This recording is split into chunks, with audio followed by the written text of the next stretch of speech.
여러분 안녕하세요. 한 주간 평안했습니까? 어서 좋았어. 오늘 우리 예언이 오랜만에 유학생활, 호주 유학생활 가운데 있다가 또 오랜만에 방문했습니다. 오늘 또 이 예배를 마지막으로 또 한국으로 돌아가는 우리 지체들도 있습니다. 오늘 기쁘고 감사한 예배 될 수 있도록 서로 한번 인사했으면 좋겠습니다. 함께해서 감사합니다.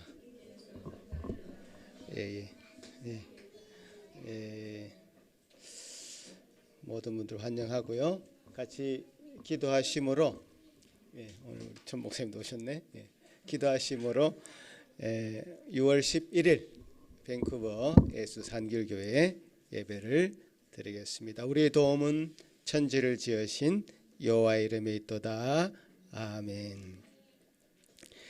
여호와의 손이 짧아 구원하지 못하심도 아니요 귀가 둔하여 듣지 못하심도 아니라 오직 너희 죄악이 너희와 너희 하나님 사이를 갈라 놓았고 너희 죄가 그의 얼굴을 가리어서 너희에게서 듣지 않으시게 함이니라.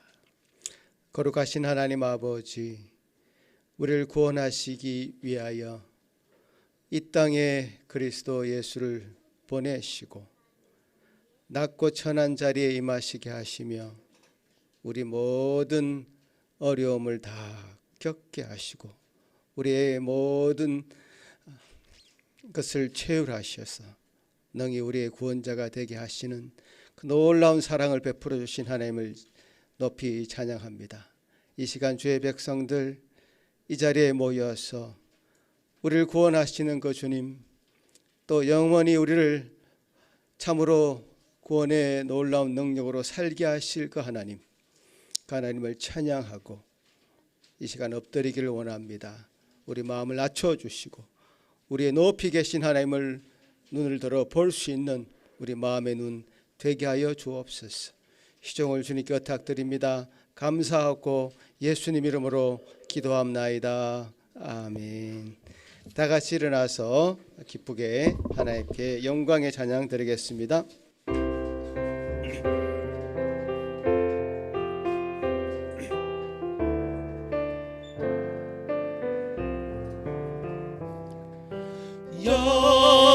영원한 하늘나라 보좌 위에 하나님 낮고 천한 인생까지 두루 살펴주시고 동해하는 심령을 소생시켜 주시니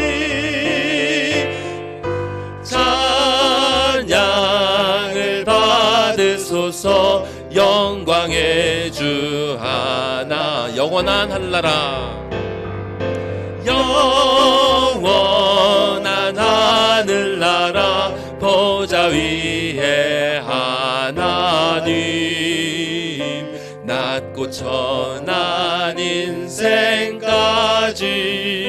두루 살펴주시고 동해하는 심령을 소생시켜 주시니 찬양을 받으소서. 영광의 주 하나님 사람 몸 입으시고 찾아오신 주 예수님 하늘 영광 버리시고 죄인들을 구하려 부끄러운 십자가 우리 위해 지셨네. 영광을 받으소서. 구원의 주 예수님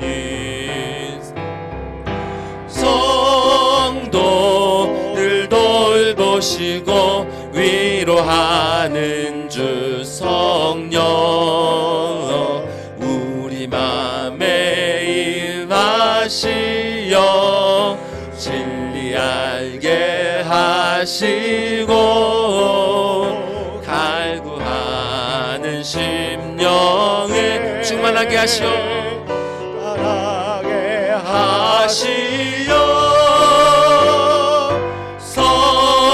성결케 하옵소서. 보혜사 성령이 성결케 하옵소서. 성결케 하옵소서. 보혜사 성령이여.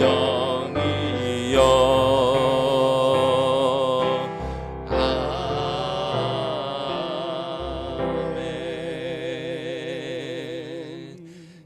다 같이 앉으셔서 울어도 못하네 계속 찬양하시겠습니다.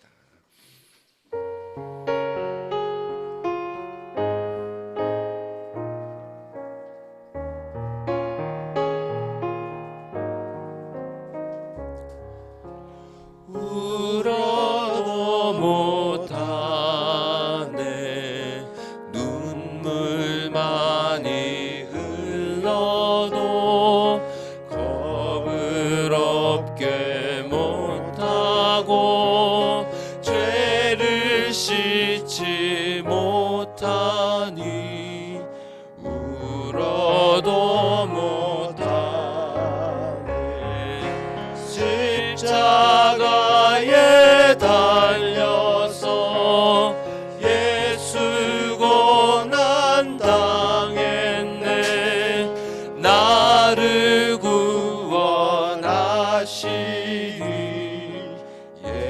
예수밖에 없네 힘써도 못하네 말과 뜻과 행실이 깨끗하고 착해도 다시 나게 못하니 힘써도 못하네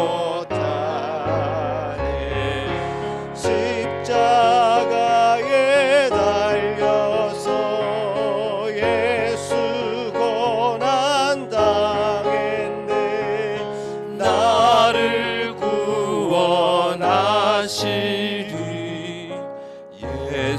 예수밖에 없네 참아도 못하네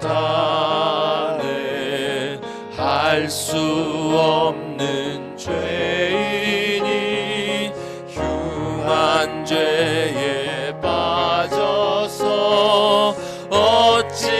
어찌하니 죽을까 참아도 못하네 십자가에 달려서 예수 고난 당했네 나를 구원하시리 예수밖에 믿으면 되겠네 믿으면 되겠네 주 예수만 믿어서 그네를 힘입고 오직 주께 나가며 영원 삶을 얻네 십자가에 달려서 예수 고난 당했네 나를 구원하시리 예수밖에 없네 십자가에 달려서 십자가에 달려서 예수 고난 당했네 나를 구원하시리 예수밖에 없네 구원하시니 나를 구원하시니 예수밖에 없네. 아멘.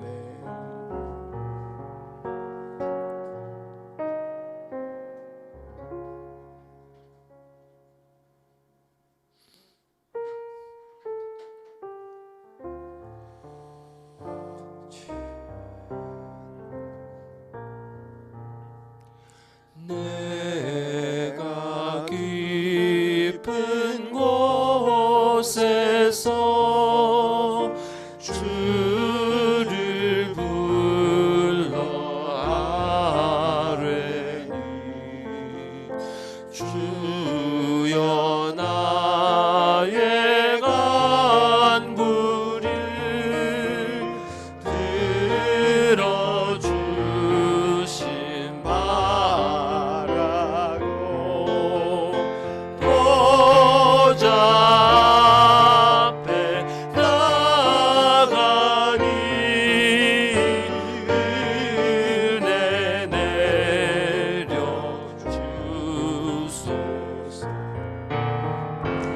주가 죄를 살피 누가 능히 서려 누가 능히 서리요. 오직 주만 모든 죄 용서하여 주시니 주님 앞에 떨면서 용서하십니다.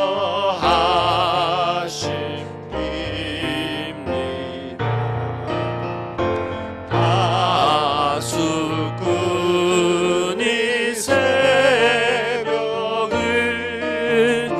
기다리고 바라니 나의 영혼 주님만 간절하게 바라네.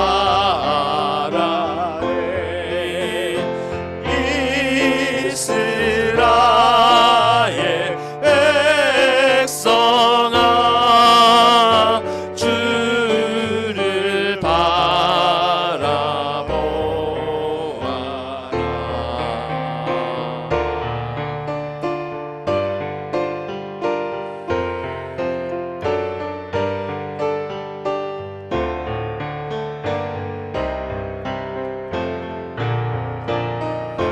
주의 크신 은혜와 그의 능력 바라라. 주의 깊은 은총에 우리 구원 있으니 변함없는 주님만 믿고 기다리지.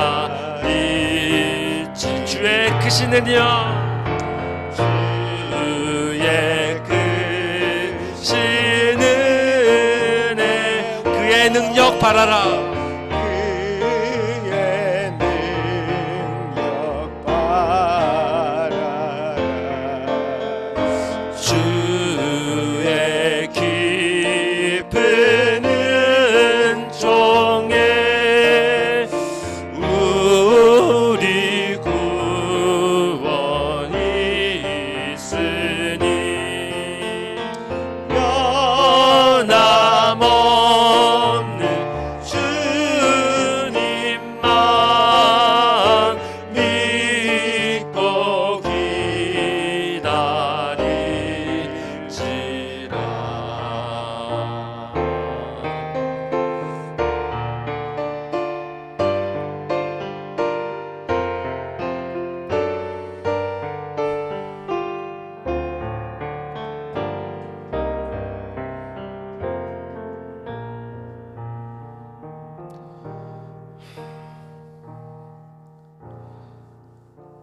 주께서 죄를 살피시면 아무도 능히 쓸 수 없음을 주님 우리가 깨닫나이다.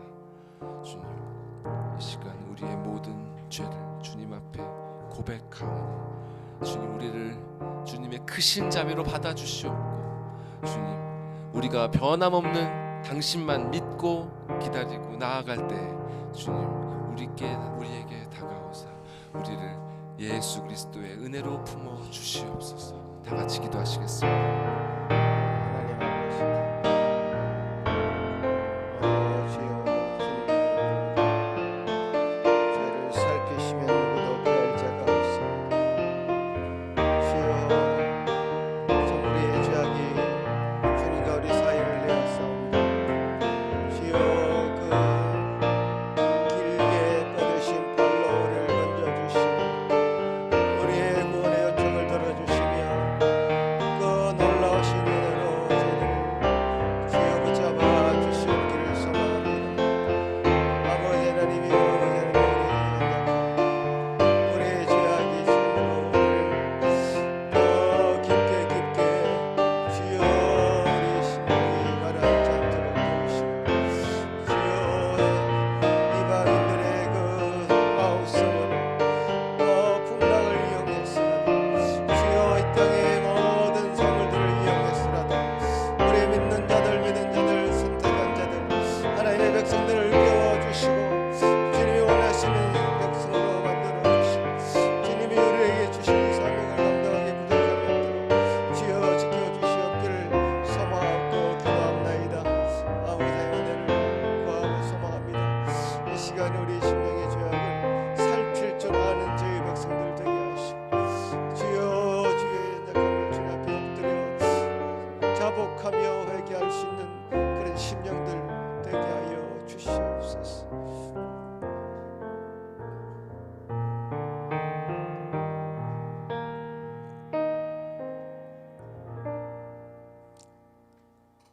하늘에 계신 우리 아버지여, 이름이 거룩히 여김을 받으시오며 나라가 임하옵시며 뜻이 하늘에서 이루어진 것 같이 땅에서도 이루어지이다. 오늘 우리에게 일용할 양식을 주시옵고 우리가 우리에게 죄 지은 자를 사하여 준 것 같이 우리 죄를 사하여 주시옵고 우리를 시험에 들게 하지 마시옵고 다만 악에서 구하시옵소서. 나라와 권세와 영광이 아버지께 영원히 있사옵나이다. 아멘. 시편 127편 저와 여러분이 한 절씩 교독하시겠습니다. 여호와께서 집을 세우지 아니하시면 세우는 자의 수고가 헛되며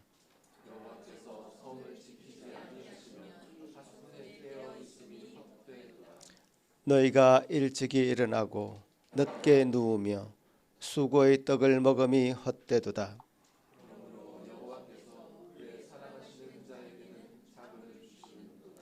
보라, 자식들은 여호와의 기업이요 젊은 자의 자식은 장사의 수정의 화살 같으니 그들이 성문에서 그들의 원수와 담판할 때에 수치를 당하지 아니하리로다. 아멘.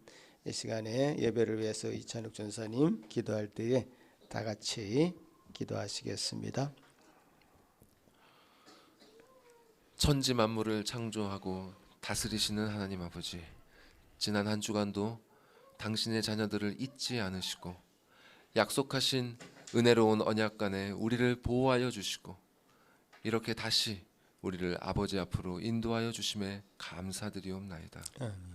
우리의 눈이 아버지를 떠나 세상으로 향할 때에도 우리에게서 단 한순간도 눈을 떼지 않으시고 우리의 귀가 당신의 말씀을 떠나 죄악에 기울어질 때에도 우리에게 말씀하시길 그치지 않으신 주님, 부디 우리의 죄를 용서하여 주시고 우리의 영혼이 실로 우리에게 필요한 모든 것이 되어주시는 그리스도 예수에게 나아갈 수 있도록 인도하여 주시옵소서. 당신께 예배하는 이 시간 우리의 영혼이 당신을 바라보며 당신의 말씀을 들음으로 바르게 조율되기를 원하오니 아멘. 말씀으로 역사하시는 성령 하나님, 이 가난하고 상한 심령들에게 은혜를 베풀어 주시옵소서. 아멘. 그 부으실 은혜의 통로로 세우신 이기성 목사님을 붙들어 주시고 영과 혼을 찔러 쪼개는 올곧은 말씀을 가감없이 선포하게 하시오며 아멘. 그 말씀이 이 시간 이 공간에 머무는 것이 아니라 우리 모두의 삶으로 이어져서 참으로 세상의 빛이요 소금으로 나타나기를 간절히 원하옵나이다. 아멘.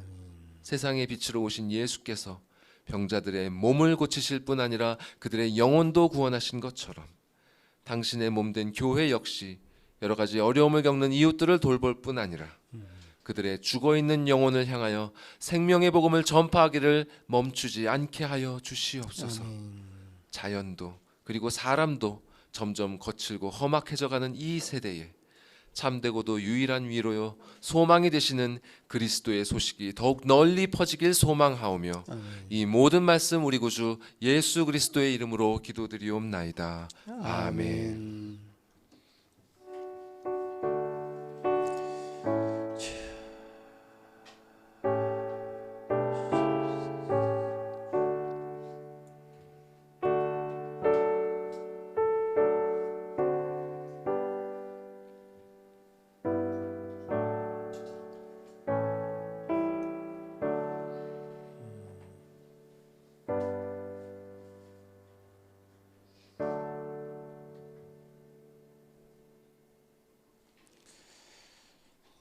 오늘 우리에게 주신 허락하신 하나님의 말씀은 요나서 2장 7절에서 9절까지입니다. 요나서 2장 7절에서 9절까지.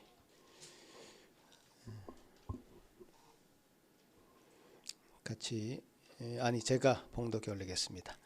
내 영혼이 내 속에서 피곤해할 때에 내가 여호와를 생각하였더니 내 기도가 주께 이르렀사오며 주의 성전에 미쳤나이다. 거짓되고 헛된 것을 숭상하는 모든 자는 자기에게 베푸신 은혜를 버렸사오나 나는 감사하는 목소리로 주께 제사를 드리며 나의 소원을 주께 갚겠나이다. 구원은 여호와께 속하였나이다 하니라. 아멘. 우리 어린이들 앞으로 나와주세요. 다 같이 어린이들 위해서 기도하는 시간 가지겠습니다.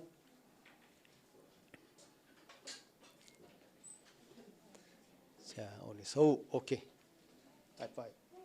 옳지. 와우, 잘한다. 서우 제일 먼저 나왔어요. 자, 루아.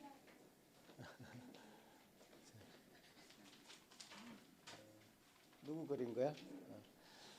자, 오늘 또 우리 어린이들 부모님 손 붙잡고 이것까지 봤습니다. 더 은혜 충만하게 받을 수 있도록 여러분 같이 어린이 위해서 기도하겠습니다. 하나님 아버지, 여기 앞에 나온 우리 어린이들 한 사람 한 사람 주님 불꽃 같은 눈동자로 지켜 보호하여 주시옵소서. 그를 참으로 쉴만한 물가로 인도하여 주시옵소서. 주님께서 펼쳐주시는 푸른 초장으로 인도하여 주시옵소서. 그래야 해서 참으로 주님 품 안에서 편함을 누리는 이 어린 생명들 되게 하여 주옵소서. 말씀 안에서 그들이 확신을 가지게 하시고 말씀 안에서 인생을 바라보는 눈이 생기게 하시고 시각이 생기게 하시고 세계관을 갖춰 나가게 도와 주시옵소서. 그래서 이 땅에 사는 동안 이 험악한 세상, 참으로 자연과 사람이 다 거칠어가는 이 땅에 살면서도 참으로 주의 백성으로서 자부심을 가지고 믿음을 가지고 살아가는 이 어린 심령들 되게 하여 주옵소서. 주여 감사합니다. 오늘도 말씀을 배울 때 가르치는 자나 또 말씀을 받는 이 모든 어린이들이 한 마음이 되게 하시고 은혜 받는 귀한 시간, 성령으로 충만한 시간 되도록 복 내려 주옵소서. 예수님 이름으로 기도합나이다. 아멘.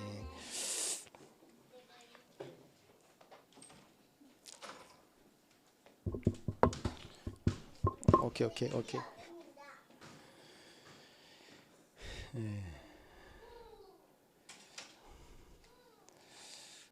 예, 참으로 어린이들은 보기만 해도 미소가 지어집니다.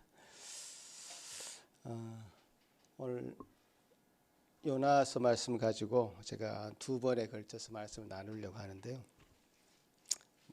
6월은 현충일도 있고 한국 전쟁도 있었고 또 좀 민족을 생각하는 그런 달이기도 하잖아요. 그래서 요나서를 보면서 우리가 어떤 하나님의 백성으로 어떤 시각을 가지고 이 땅에서 살아가야 될 것인가라는 그런 주제를 생각하기에 좋은 말씀인 것 같아서 이 요나서 말씀을 나누고자 합니다. 요나서 전체를 다 얘기하면 좋겠지만 오늘 1장 2장만 나누기로 하는데 한번 PPT 띄워주시면, 요나서라는 성경을 처음 들어본다 라고 하는 분 계시겠죠? 손 들지 마시고 마음의 손을 들어주십시오. 예, 처음 보시죠? 예. 아마 많이 들어본 분들이 있을 거고 처음 접하는 분도 있을 것 같습니다. 그래서 1장, 2장, 3장, 4장까지 밖에 없는 짧은 성경입니다. 그래서 여러분 1장, 2장만 오늘 나눌 텐데 1장, 2장에도 기승전결이 있습니다. 그리고 또 3장, 4장에도 기승전결이 있습니다. 굉장히 좀 대칭되는 그런 구조로 요나서 전체가 기록되었습니다. 그래서 1장, 2장에 보면 하나님이 등장하고 하나님이 요나에게 명령을 하는 대목이 나옵니다. 하나님 말씀하시면 요나가 어떻게 반응을 하는 대목이 처음 나오죠. 그게 기고요. 그 다음에 어떤 일이 이제 펼쳐집니다. 요나가 하나님의 말씀을 잘 듣고 그 일을 행했으면 어떤 일도 일어나지 않았을 텐데 요나는 하나님의 피해서 달아나죠. 달아나서 배를 타게 되고 거기서 선원들을 만나게 됩니다. 이 세상 사람들을 만나게 되죠. 그리고 또 요나가 물에 빠지는 자신을 물에 던지는 선원들에 의해서 물에 던져짐을 당하는데 그 선원들이 그 일을 통해서 하나님을 또 만나게 되는 그런 사건들이 아주 복잡하게 이렇게 펼쳐집니다. 그 다음에 요나를 구하기 위해서 하나님 물고기를 보내시고 또 물고기는 요나를 먹고 삼키고 하는 그런 과정이 이제 펼쳐지고 결국 요나가 하나님을 더 진하게 만나는 그런 이야기 구조로 이제 되어 있습니다. 이걸 잘 생각하시면서 이 본문을 따라와 주시면 좋겠습니다. 하나님께서 하나님의 선지자는 뭐죠? 하나님의 뜻을 전하는 사람이죠. 하나님의 선지자인 요나에게 복음을 전하라고 합니다. 어떤 복음을 어디서 전하라고 하셨을까? 니느웨라고 하는 당대의 최고의 도시, The Great City, 성경이 그렇게 표현하는데 당대의 최고의 도시에 가서 복음을 전해라. 왜? 그들의 악이 너무 크고 그것이 내게 들려졌다. 내게 상달되었다. 니느웨는 뭐 그때 당시 지금 이 글이 기록되었을 당시가 BC 한 600년, 700년 요 사이인데 창세기 10장부터 이 니느웨라고 하는 도시가 이름이 등장합니다. 그 기록을 볼 때는 그 당시에만 해도 3,000년, 4,000년 이상 된 아주 거대의 도시고 당시에 아시리아의 최고의 도시, 거대한 도시가 바로 니느웨입니다. 지금을 하자면 미국의 뉴욕과 같은 아주 가면 완전 압도될 만한 그런 도시가 바로 니느웨라고 하는 도시입니다. 그들은 거대한 성을 쌓았습니다. 뭐 성벽이 한 30m 높이의 성벽을 쌓고 그 성벽의 두께가 얼마나 두꺼운지 마차가 4대 정도 달릴 수 있는 그런 성벽을 쌓았고요. 그 성벽에 접근하지 못하도록 수로를 만들었는데 폭이 수십 미터, 깊이가 18m 이 정도의 수로를 쌓아가지고 어떤 적도 진입할 수 없는 그런 성을 쌓고 있던 제국의 그런 도시였습니다.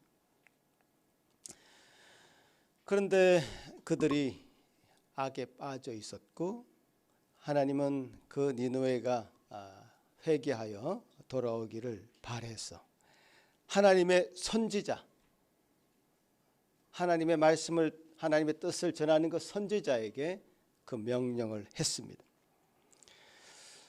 왜 하나님은 그 악이 횡행한 도시, 거대한 악이 범람하는 그 도시로 우리를 보내실까? 왜 요나를 보내실까? 우리 성도들이 저 사막 한가운데나 태평양의 어떤 무인도나 아니면 아무도 살지 않는 산속에 가서 살기를 바라지 않으시고 이 악이 범람하는 그 도시 가운데 왜 우리를 보내실까? 거룩이라는 것은 구별됨인데 왜 그들과 구별되어서 살게 하지 않고 그 악이 범람한 도시에 우리를 가라고 하실까? 요나를 왜 보내실까? 그게 첫 번째 드는 의문이죠. 왜 당대 최고의 도시인 니느웨에 요나라고 하는 선지자를 보내실까? 이 의문이 요나에게는 해소가 되지 않은 것 같아요. 답을 얻지 못한 것 같아요. 그래서 요나는 니느웨로 가지 않고 하나님의 눈을 피해서 도망갑니다.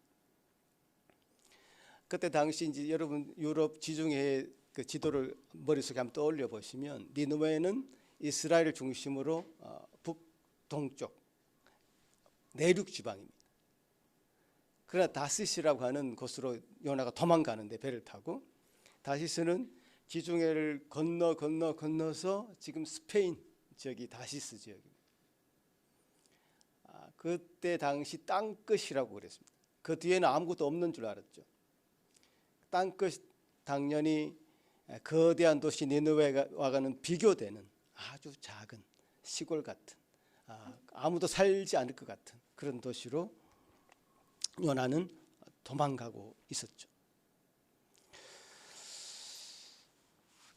이 질문도 지금 우리 시대를 사는 우리도 하나님께서 우리를 이 땅에 머물게 하시고 그야말로 영화 제목처럼 범죄 도시, 온갖 악이 범람하는 이 도시에 머물도록 하시는 이유가 있을 것이다 라고 하는 질문을 우리에게 스스로에게 던져야 되고 그 답을 우리도 찾아가야 될 것입니다.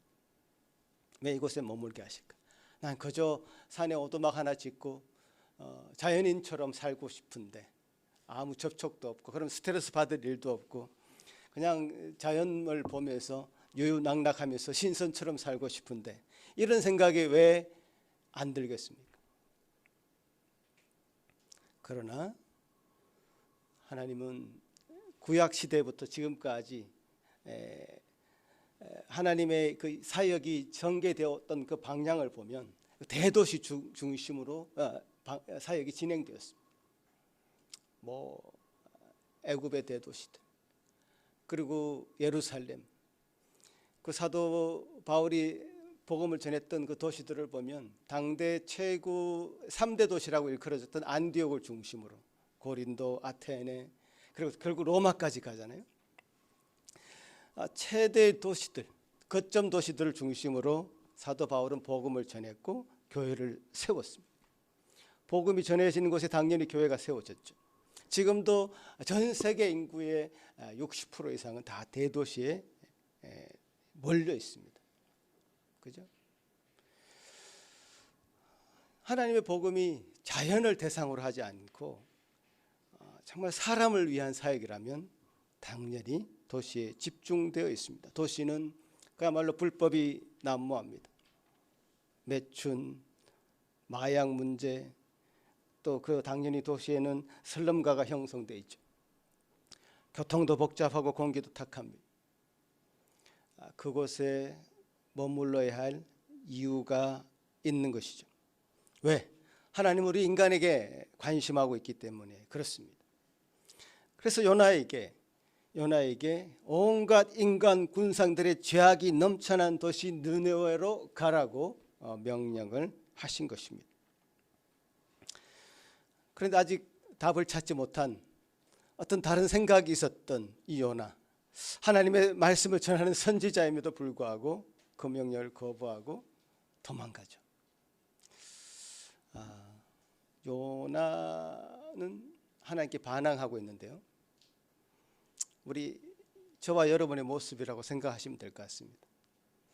여러분 생각이 일치하지 않으면, 하나님의 뜻과 우리의 생각이 일치하지 않으면 일단 반항하고 보는 게 우리 인간의 습성입니다. 지금도 여러분도 아마 계속 반항하고 있을 겁니다. 어떤 부분에서 하나님의 말씀에, 하나님의 뜻에 인정되는 부분은 엎드러지지만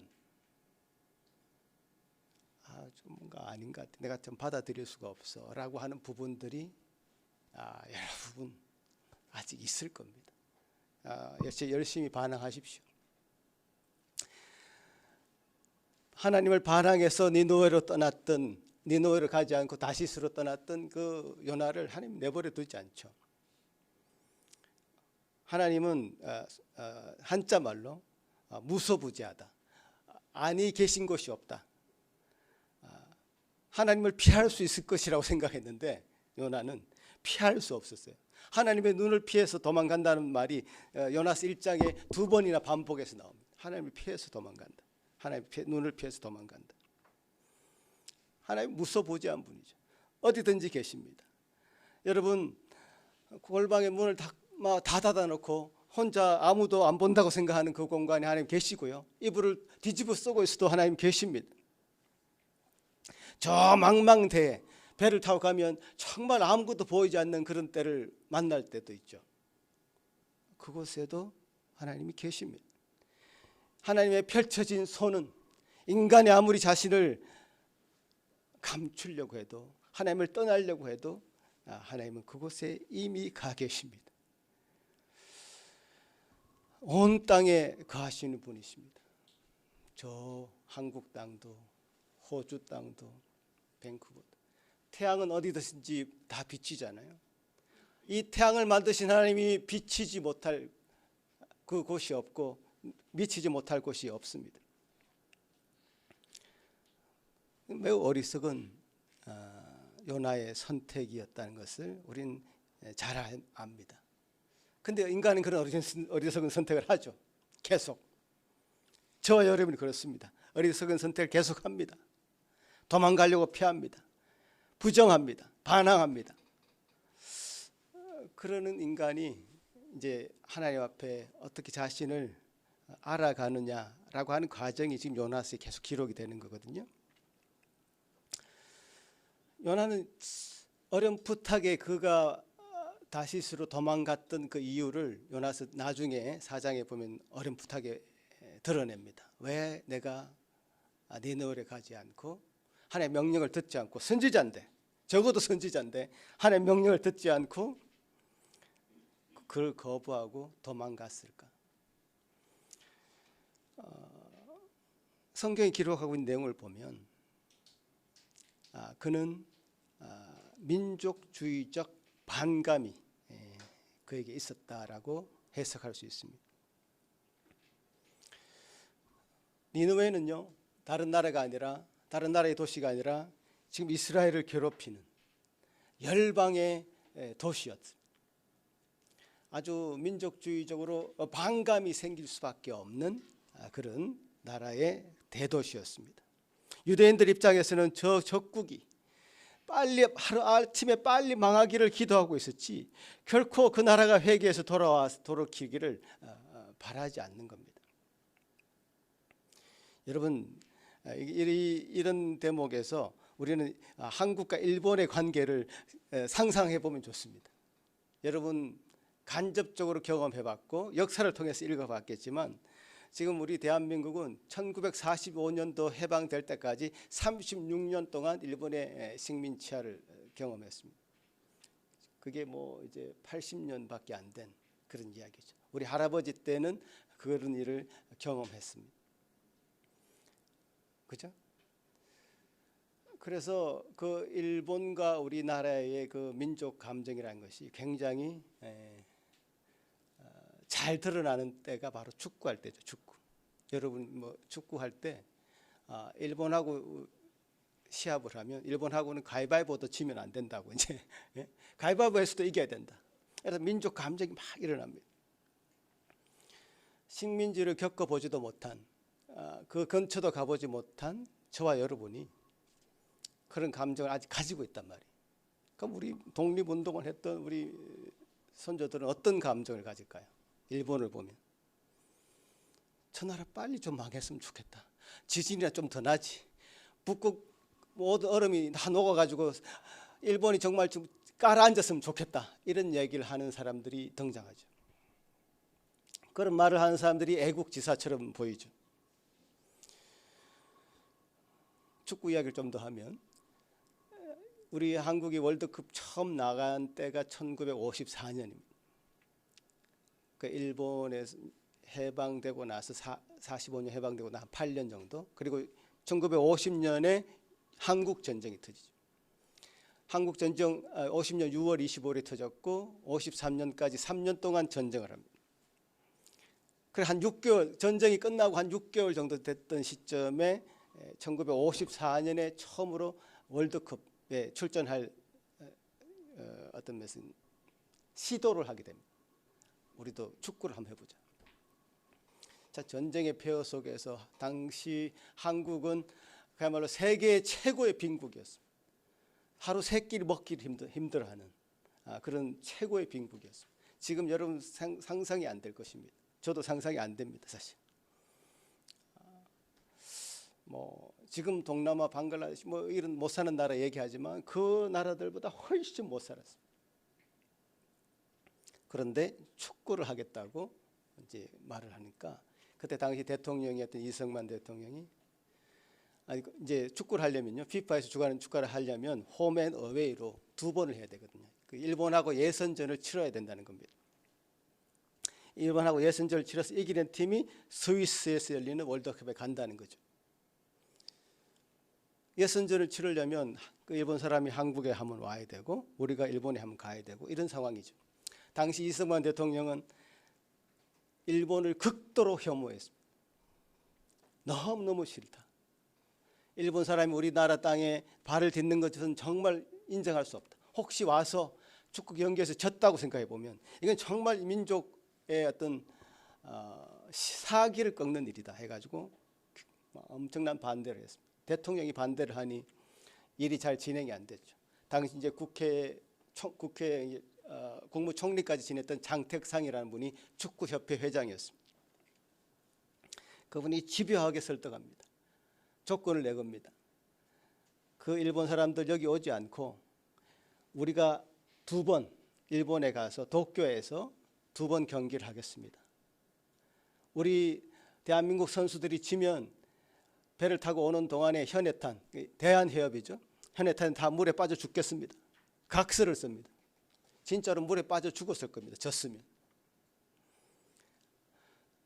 근데 감사하게도 2번 경기를 거기서 했는데 첫 번째 경기 5대1, 두 번째 경기 2대2. 한국이 결국 스위스까지 월드컵을 참가하게 됩니다. 이게 하나의 어떤 스토리인데 어떤 국민 감정을 느낄 수 있는 거죠. 일본에 대한 그 감정. 지금도 우리도 느끼고 있는 그 감정. 그때는 더 했을 것이다. 지금 우리가 어렴풋하게 요나가 가졌을 그 아시리아라고 하는 강대국의 그 니느웨라는 도시에 대한 감정을 간접적으로 조금 느껴보고자 제가 이 이야기를 드린 겁니다. 아주 뿌리 깊게 박혀 있는 정말 대결구도. 저들을 꺾지 않으면 짓밟힐 수밖에 없는 국제사회의 정세. 이런 것이 선지자였던 요나에게서조차도 그것에 매몰되어서 하나님의 말씀을 전하는 일에 반항하고 도망쳤다는 얘기죠. 그 요나는 한 사람의 선지자로서 이런 모습을 보이고 있는데, 그럼 그 시대의 이스라엘은 어땠을까? 전체 민족. 요나가 그 시대를 대변해주고 있다고 보여지죠. 이스라엘은 당연히 전체가 저 원수나라 아시리아, 원수나라 저 니느웨, 저 성이 왜 멸망되지 않을까? 복음을 전하기는커녕 저주를 퍼붓고 악담을 퍼붓는 것이 그들의 일이었겠고, 그들의 사명이었을 거고, 그런 일을 위해서 그들은 목숨을 바쳤을 것입니다. 이스라엘 나라 전체가 그렇다는 것을 지금 요나 한 사람이 그대로 보여주는, 요나가 이스라엘의 축소판인 것이죠. 그런데 가만히 생각해 보면 유대인들, 이스라엘 나라는 어떻게 부름을 받은 나라입니까? 자기 나라만을 위해서, 유대인들만을 위해서 세워진 나라가 애초에 아니었습니다. 하나님이 이스라엘을 부르실 때, 아브라함을 통해서 이 이스라엘을 건설하실 때, 아브라함을 통해서 이 나라가 온 세계 복의 통로가 되도록, 열방의 복을 전하는 복의 통로가 되도록 하기 위해서 하나님은 아브라함을 부르셨고, 아브라함을 통해서 열방을 구원하시기 위한 하나님의 나라로 세운 것이 바로 이스라엘인데, 이 민족주의적 감정 때문에 열방의 통로가 되는, 복의 통로가 되는 그 하나님의 큰 일을 놓치고 있는 이스라엘의 모습. 창세기 12장 2절 3절을 한번 같이 읽어보겠습니다. 애초에 하나님께서 이스라엘을 어떤 민족으로 부르셨는가를 창세기 12장이 알려주고 있습니다. 같이 한번 읽겠습니다. 시작. 내가 너로 큰 민족을 이루고 내게 복을 주어 내 이름을 창대하게 하리니 너는 복이 될지라. 너를 축복하는 자에게는 내가 복을 내리고 너를 저주하는 자에게는 내가 저주하리니 땅의 모든 족속이 너로 말미암아 복을 얻을 것이니라 하신지라.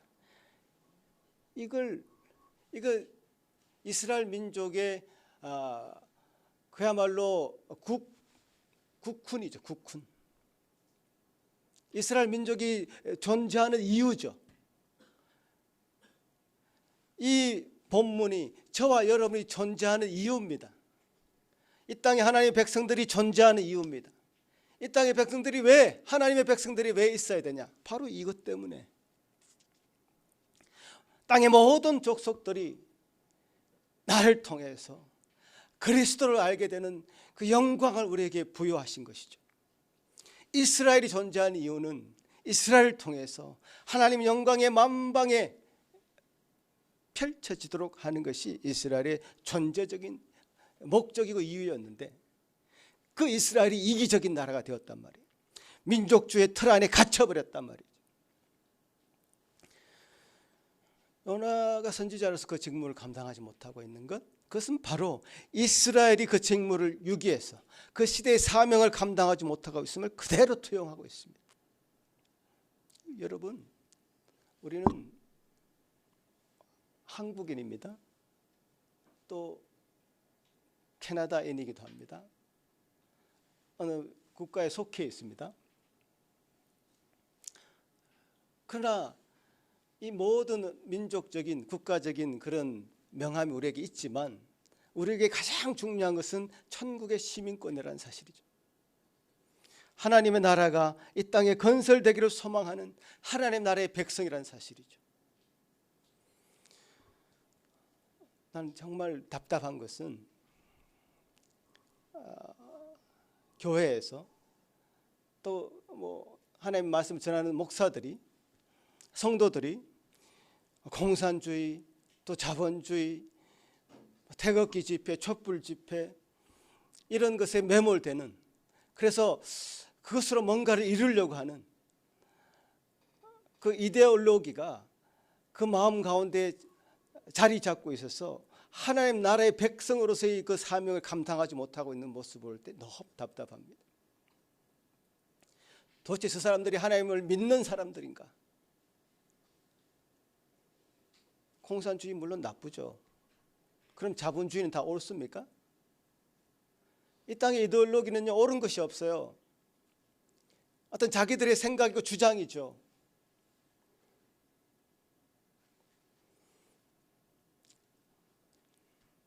그 정도의 수준으로 넘어가야 될 일이죠. 우리가 그것을 통해서 이 땅에 뭔가를 새로운 나라를 건설하겠다? 이데올로기로는 이룰 수 없는 일입니다. 자기 주장이고 자기 가치관이죠. 그러나 그 너머에 그 한참 차원이 높은 수준의 하나님의 백성들의 그 생각들이 있는 거죠. 하나님의 백성의 그 하나님의 말씀이 있는 것이죠. 거기에 복음이 있는 것이죠. 하나님 나라가 건설되고 있는 것이죠.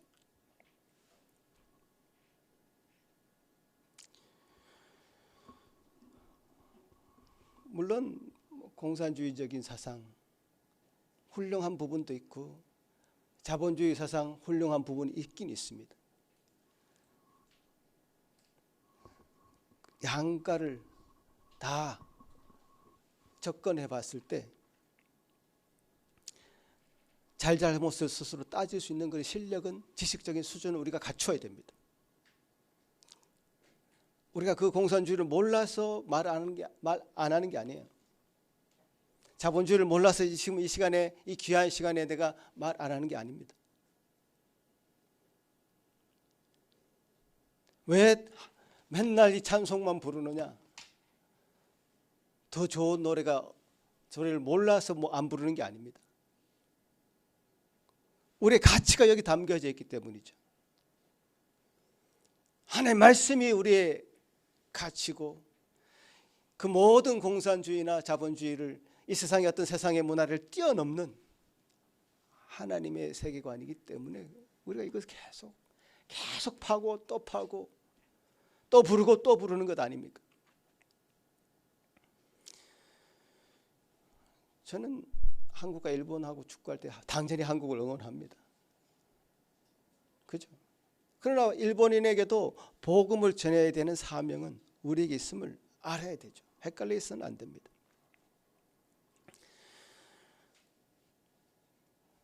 그 요나를 하나님이 그냥 내버려 뒀겠습니까?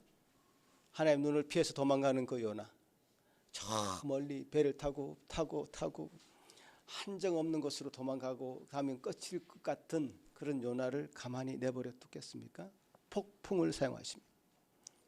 높은 파도를 사용하십니다. 풍랑의 위험 속에 빠뜨리십니다. 요나뿐만 아니라 요나 때문에 그 배에 함께 타고 있던 선원들도 위험에 빠집니다. 이게 하나의 큰 사건이기도 하지만 비유적으로 이렇게 해석할 수 있습니다. 이스라엘 나라가 사명을 감당하지 못하니까 이스라엘 나라를 그야말로 혼동 속에 빠뜨려서 강대국에 의해서 침입을 받게 하고, 그래서 온 나라가 완전 파괴되고 성벽이 파괴되고 무너지고 하나님을 아는 자들이 희귀해지는 그런 어려움을, 고난을 당하게 하는 풍랑 속에 빠뜨려서 이스라엘을 정신 차리게 만드는 그런 일로서 작용하고 있는 것입니다. 그 풍랑은 마치 강대국들을 일으켜서 나라를 혼란하게 만드는 것과 같습니다. 이스라엘이 역할을 못하고 있으니, 이스라엘 때문에 참으로 주변의 나라가 평안해져야 될 텐데 주변의 나라들, 특히 이방 선원들도 덩달아서 힘들어하는 것과 마찬가지죠. 폭풍 치는 바다 위에서 모든 선원들이 자기는 살아야 되겠다고 난리를 칩니다. 자기가 믿는 신에게 호소합니다.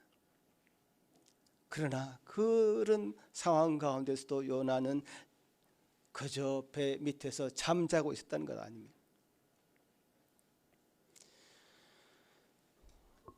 요나가 깨어나지 못하고 있으니 그 선장이 와서 난리를 칩니다. 요나, 제발 일어나라.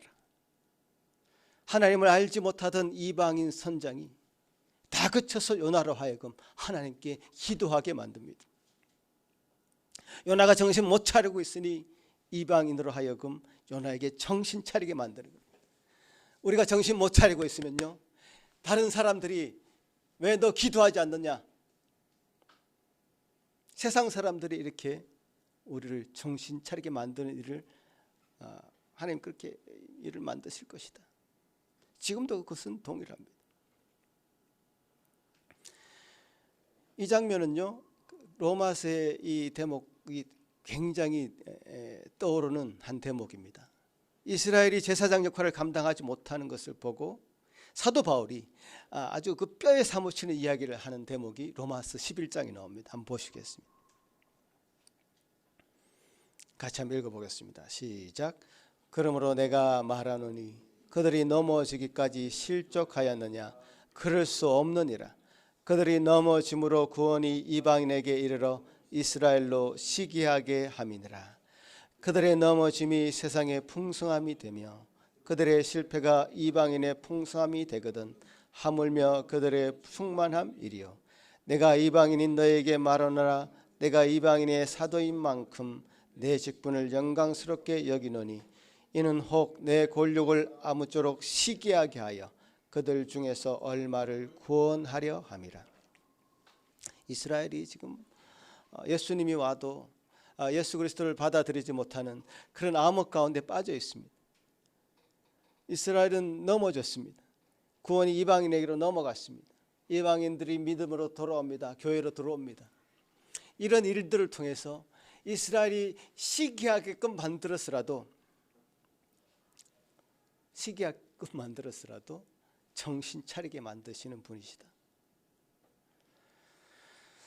여러분, 그렇습니다. 우리에게도 그런 일이 일어날 것입니다. 요나가 드디어 정신을 차립니다. 이 일은 나 때문에 생긴 일입니다. 나를 저 바다에 던지십시오. 그러면 이 파도가 잔잔해질 것입니다. 선원들은 고민합니다. 어떻게 이 생사람을 저기 바다에 던지겠는가? 풍랑을 피해 보려고 노력합니다. 그런 말을 요나에게 들었음에도 불구하고 일정 부분 노력을 합니다. 파도가 더 거칠어지죠. 요나가 바다에 던져지지 않으면 파도는 가라앉지 않을 것임을 예견합니다. 요나가 드디어 던져짐을 당합니다. 그 즉시로 파도가 가라앉습니다. 자, 요나가 바다에 던져지는 일은 참으로 정해진 일이었던 것 같습니다. 사명을 감당하게 되는 그 요나를 통해서 주변이 평안해집니다. 우리 성도들은요, 어쨌든 요나처럼 이 바다에 던져지기 위해서 온 사람들입니다. 우리의 사명을 감당하면요, 이방 선원들이 하나님을 부르게 되는, 하나님을 알게 되는, 하나님께 경배하고 무릎 꿇게 되는 일이 생기는 겁니다. 이방 선원들 하나님 앞에 경배하게 되고 하나님 앞에 나오게 됩니다. 우리의 존재 목적입니다. 나를 통해서 세상이 그리스도를 알게 하라. 한번 따라합시다. 나를 통해서 세상이 그리스도를 알게 하라. 이 모토를 명심하십시오. 여러분을 통해서 이 세상이 그리스도를 알게 되는 역사가 여러분 인생 가운데 있기를 간절히 바랍니다. 아멘. 그 세상과 경쟁해서 얘기를 하지 말고 이 세상을 위해서 죽으러 왔음을 스스로 인정하십시오. 예수님이 그렇게 하셨고 예수님 우리에게 본을 보여주셨고 우리는 또 그 길을 가는 것이죠. 하나님의 은혜가 우리를 통해서 이 세상 사람들에게 펼쳐지는 것, 그 빛이 이 세상 사람들에게 비춰지는 것, 그것이 우리가 이 땅에 존재하는 이유인 것입니다. 자, 요나가 바다에 던져져서 죽는 것으로 이 이야기가 끝나지 않습니다. 어쩌면 해결의 실마리가 되는, 하나님께서 선지자 요나를 구하기 위해서 아이러니하게도 물고기를 보냅니다. 직접 건져 주시지. 아니면 물고기를 통해서 물고기를 약간 이렇게 요나를 이렇게 머리로 들어가지고 물에 빠뜨리지 말고 이렇게 물고기 등에 타고 이렇게 나오게 하시든지, 그렇게 하지 않으시고 물고기를 보내서 물고기가 요나를 잡수시게 만듭니다. 물고기가 요나를 먹게 만든단 말이에요. 이 대목은 참 구원의 방주와 같은 그런 모습이 있는데, 그것은 요나가 되게 하는 아주 굉장히 강력한 체험이었습니다. 물고기 속에서 요나가 3일 동안 기도했던 대목 중에 오늘 본문을 우리가 읽었습니다. 2장은 요나가 기도하는 대목입니다. 물고기 뱃속에 있으면서 요나는 정말 요나가 되게끔, 하나님의 선지자로서의 역할을 감당하게끔 그는 물고기 뱃속에서 기도를 합니다. 참 놀라운 방편이죠. 구원의 방편. 물고기 뱃속에서 3일 동안 주야로 정말 고난이 그에게 찾아왔다고 요나가 고백했듯이, 극심한 고난과 어려움이 요나에게 찾아왔으나 그 일이 요나를 요나되게 했던, 복음이 복음되게 했던, 하나님이 하나님 되게끔 이 땅의 이방 가운데 이방의 빛이 드러나는 그 일로 이 일이 사용되는 것입니다. 정말 드라마죠. 성경은 그저 역사적인 사건을 기술한 책이 아닙니다. 성경은 결국 한 인생이 어떻게 구원을 받는가, 한 인생이 어떻게 구원을 받는가 하는 구원의 서사입니다. 구원의 드라마이죠. 이 책을 통해서, 성경을 통해서 우리는 한 인생이 허우적거리는 이 세상 가운데서 어떻게 구원을 받을 것인가를 이야기하고 있습니다. 그 구원의 길을 열어주신 그리스도를 이 성경을 통해서 소개합니다. 이 시대의 놀라운 구원의 방편은 물고기가 아니라 이 성경책이죠. 성경책을 펼쳐보면 어느 대목에서든지 우리를 구원의 길로 인도해 주시는 그리스도를 발견하게 됩니다. 그 그리스도를 만났을 때 참으로 우리는 이 땅 가운데 축복되고 잘 살고 이것이 아니라 물고기 뱃속과 같은, 물속의 뱃속에서 3일 동안 고난하며 신음했던 이 요나처럼 어려움도 겪고 여러 가지 아픔도 겪게 되겠지만, 그 고난은 그저 고난으로 끝나는 것이 아니라 우리가 이 땅에 존재하는 이유를 알게 해주는, 우리의 마음을 밝혀주는 그런 일로서 작용하는 그리스도를 만나게 된다는 사실이죠.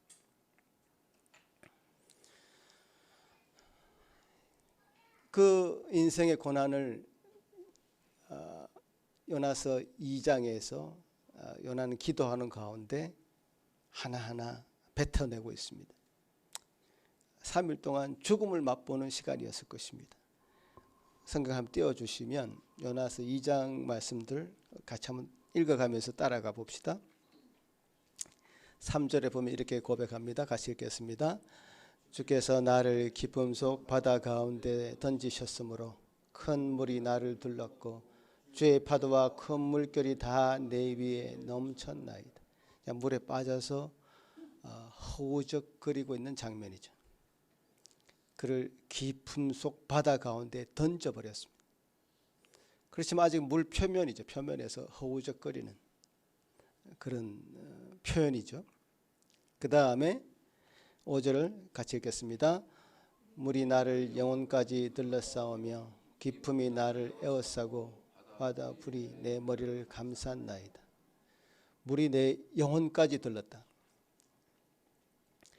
영혼은 히브리어로 네피쉬, 호흡이라는 뜻입니다. 호흡이라는 뜻도 있는데 물이 이제 코까지 찬 거죠. 표면에서는 수영할 수 있지만 이제 호흡하는 그 코로 입으로 물이 들어가기 시작하면 이제 수영은 못하죠. 가라앉기 시작하죠. 물속으로 더 깊이 빠져가는 것이죠. 그 다음 본문 읽어볼까요? 6절.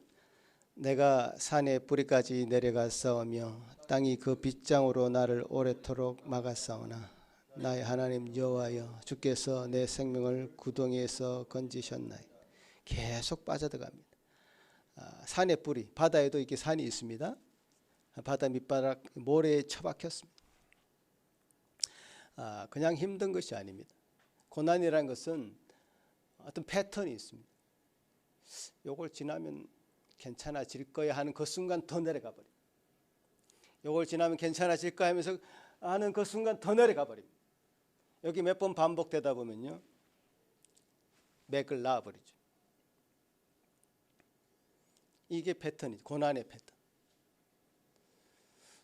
그러니까 우리 힘으로 이길 수 있는 건 고난이 아니라고 제가 지난번에 말씀드렸죠. 우리 힘으로 하면 되는데 뭐 돈이 부족해 나가서 뭐 막일이라도 해서 돈을 벌면 되죠. 그걸 고난이라고 얘기하지 않죠. 그렇게도 할 수 없을 때, 이 병 뭐 내가 뭐 약 잘 먹고 이겨낼 수 있으면 그건 고난이 아니죠. 매니지죠. 컨트롤이죠. 언더 컨트롤, 내가 컨트롤을 할 수 있는 그 안에 있는 것이죠. 고난이 아니죠. out of control, 내가 컨트롤할 수 없는 상황, 어떤 애를 써도 내 힘으로 안 될 것 같은 상황, 그것이 반복될 때 그것은 정말 극심한 고난이죠. 맥을 놔버리죠. 더 이상 살 희망조차 없어지는 그런 순간이 고난의 순간이죠. 그 고난을 피하려고 하면 할수록 더 깊이 마치 늪처럼 빠져들어가게 되죠. 자, 이때 요나는 붙잡습니다. 내 영혼이 내 속에서 피곤해할 때에 마치 내 몸에서 생명이 빠져나가는 듯한 그런 어려움, 완전히 지쳐서 모든 것을 놓게 되는 그런 순간, 그런 상황에서 내가 여호와를 생각했다. 그것이 바로 참 은혜의 순간이죠. 우리 힘으로 할 수 없는 그 순간, 내가 할 수 있는 최선을 다했음에도 내가 이루지 못했던 그 순간, 그 순간에 우리는 하나님의 은혜만이 답이라는 것을 알게 됩니다. 내 모든 것을 포기했을 때, 내 손을 놓았을 때 하나님의 은혜가 찾아옵니다. 하나님의 은혜의 끈은 그렇게 연결이 됩니다. 택한 자에게는 그 끈을 절대로 하나님이 놓지 않으시겠다고 약속했기 때문에, 여러분이 참으로 믿음으로 택한 받은 자라면 하나님이 어느 순간이든지 고난과 고난이 이어지는 끝없는 고난으로 파괴되어져 갈 때 하나님 그때 우리를 붙잡아 올리십니다. 구원은 결국 내가 내 힘으로, 나의 고집으로, 내가 이 땅 가운데 뭔가 한 획을 긋고 살아야지 하면서 이 땅에서 어떤 성공을 꿈꾼다고 해서, 그래서 내가 컨트롤할 수 있는 세상으로 만든다고 해서, 그것이 구원이 아니라 오직 구원하시는 분은 여호와의 심을 알게 되는 것, 그것이 바로 진정한 구원의, 요나서 속에 나타난 구원의 서사입니다. 구원은 우리의 잘잘못과 상관없이, 요나가 얼마나 잘못된 선지자입니까? 하나님의 선지자임에도 불구하고 도망가는 저 선지자의 꼴을 보십시오. 우리의 모습과 같습니다. 하나님이 주도하십니다. 하나님이 계속 이끌고 가십니다. 견인하십니다. 우리가 구원과 상관없는 길을 달려갈 때조차도 이미 그곳에 하나님이 계시며, 그 우리가 달려가는 그 길은 실패가 아니고 우리를 깨닫게 해주는 놀라운 사건이 되어서 놀라운 각성을 시키는 요나처럼 그런 사건이 되어서 우리에게 돌아옵니다. 우리는 명심해야 됩니다. 요나처럼 그런 상황이 될 때에도 주님 앞에 엎드려야 됩니다. 감사하는 목소리로 주님 앞에 나아가야 됩니다. 내 전부를 주님 앞에 맡겨야 됩니다. 자신의 생명을 주님께 의탁하는 기도를 드린 겁니다. 내 힘으로는 도저히 안 되니 주님 나를 걷어가 주십시오. 내가 원하는 기도 응답이 아니라 모든 결론을 주님께 돌리는 것이죠. 맡겨드리는 것입니다. 그래서 주님께서 나를 구원의 길로 들어서게 됐습니다. 들어서게 하셨습니다. 그래서 이 기도를 요나가 드릴 수 있게 된 것이죠. 자, 여기서 끝나느냐? 안 끝납니다. 2편은 다음에 이렇게 해서 끝나면 좋겠는데 우리 인생이 그렇습니까? 한번 은혜 받았다고 해서 계속 그것이 평생 갑니까? 그렇지 않죠. 요나가 이렇게 은혜 가운데 건짐을 받았는데 그 다음 또 어떤 일이 펼쳐질까? 궁금하시죠? 예, 다음번에 그 말씀을 나누도록 하겠습니다. 아쉬우면 혹시 이제 이 예배를 드리고 마지막으로 가는 우리 가온이 아쉬우면 유튜브로 보십시오. 유튜브로 보십시오. 여러분, 우리에게 주어진 사명이 있습니다. 그 사명대로 가야지 하나님 결국 우리를 놓으실 것입니다. 하나님 우리를 놓는다는 말은 그 궤도에 그 간 열차에 궤도를 따라서 열차가 가듯이 그 길에 안전하게 놓으실 것입니다. 탈선할 때 언제든지 붙잡아 놓으실 것입니다. 그런 하나님의 은혜와 긍휼하심 우리 삶 가운데 있음을 요나를 통해서 확인하시고 그런 참 믿음으로 나아가는 저와 여러분이 되기를 축복합니다. 기도하겠습니다. 하나님 아버지 감사합니다. 또 우리에게 주신 이 귀한 시간 하나님의 말씀으로 우리가 위로받게 하시니 감사합니다. 요나의 생을 통해서 보여주신 하나님의 그 전지전능하심과 무소부재하심과 우리를 향하신 그 놀라운 사랑이 얼마나 귀한 것임을 보게 되었나이다. 주여 도와주시옵소서. 우리 삶 가운데도 참 여전히 반항하고 있고 여전히 하나님의 그 정해진 길에서 탈선하여 이탈하여 살아가고자 하는 마음이 우리 속에 팽배해져 있습니다. 주여 돌이켜서 그 고난과 고난을 고난이 겸하여 발생하는 이 세상 가운데 살면서 주님이 주시는 은혜를 붙잡을 수 있는 저희들 다 되도록 도와주시옵소서. 주여 감사합니다. 우리에게 주신 은혜 감사하고 예수님 이름으로 기도합나이다. 아멘. 사도신경으로 우리의 신앙을 고백하겠습니다.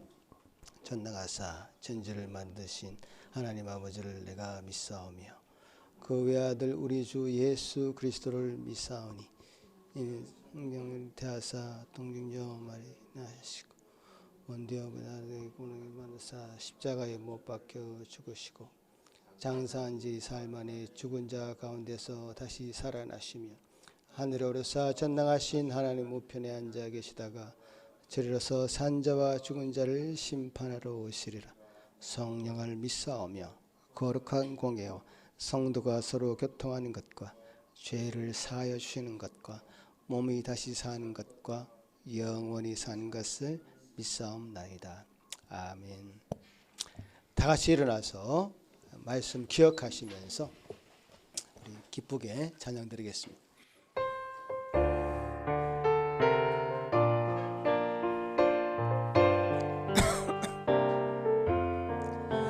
기쁜 소식 들리니 예수 구원하신다.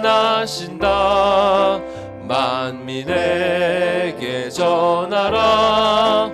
예수 구원하신다. 주님 명령하시니 산을 넘고 물 건너 온 세상에 전하라. 예수 구원하신다. 바다들아 외치라. 예수 구원하신다.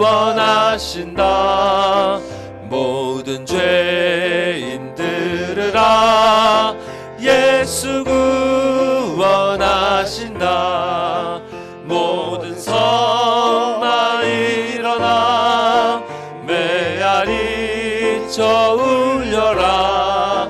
복음 중에 복음은 예수 구원하신다. 반란 중에 하는 말 예수 구원하신다. 다시 살아나시어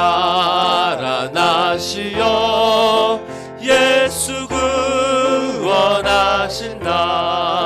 지은 죄로 인하여 슬픈 마음이 있어도 숨질 때에 내 할 말 예수 구원하신다. 바람들아 외쳐라. 예수 구원하신다. 기뻐하라 나라들 예수 구원하신다. 구원하는 복음을 상과들에 전하라.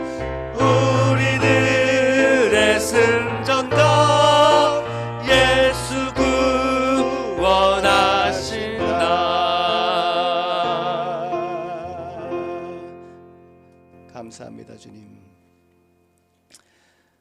이 땅의 다른 것으로 의지할 것이 없어서 우리 몸을 주님께만 의탁합니다.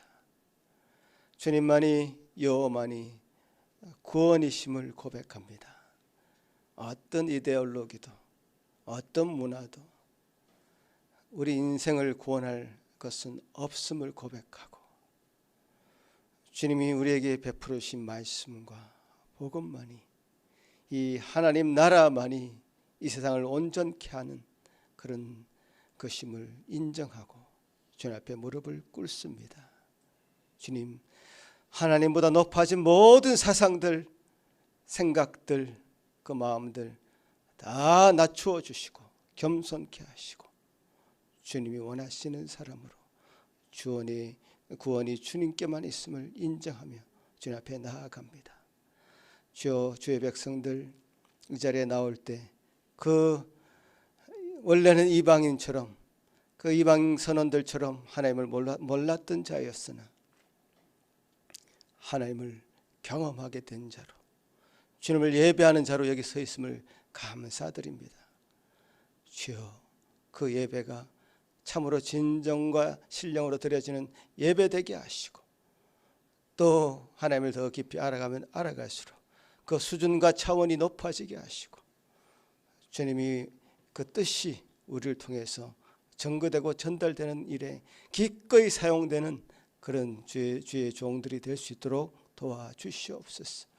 아버지 하나님, 나올 때마다 그냥 오지 아니하고 예물을 챙겨서 온 그 마음을 받아주시고 주님, 우리 삶 속에 주님 놀라운 은혜만이 충만할 수 있도록 도와주시옵소서.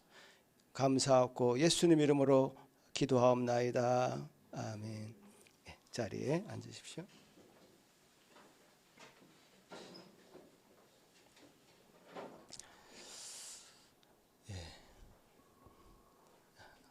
6월절 특집의 말씀이었습니다. 그래서 여러분 다시금 우리 민족도 생각하는 시간도 되고 그 민족보다 더 큰 개념인 하나님의 나라를 생각하는 그 하나님 나라 백성으로서 어떻게 이 땅 가운데 살아야 될 것인가. 악으로 가득 찬 어쩌면 같이 어울려 살 수 없을 것 같은 이 세상 가운데서 어떻게 우리가 우리 자리를 매김해야 될 것인가 깊이 생각하는 이 한 달이 되었으면 좋겠습니다. 같이 기도하시겠습니다. 이제는 우리 주 예수 그리스도의 거신 은혜와 하나님 아버지의 극진하신 사랑하심과 성령 하나님의 위로하심과 교통하심과 깨닫게 하심과 그 모든 베풀어 주신 은사가 여기 머리 숙여 주님 앞에 고백하기를 구원은 여호와께로소이다 라고 고백하며 그 구원을 사모하며 그 구원받기를 소망하며 그 놀라운 구원의 은혜를 우리 현실의 삶 가운데 경험하고 증거하는 삶을 살기를 다짐하는 모든 성도들 위해 그 가정 위해 지금부터 영원토록 함께 있을지어다. 아멘.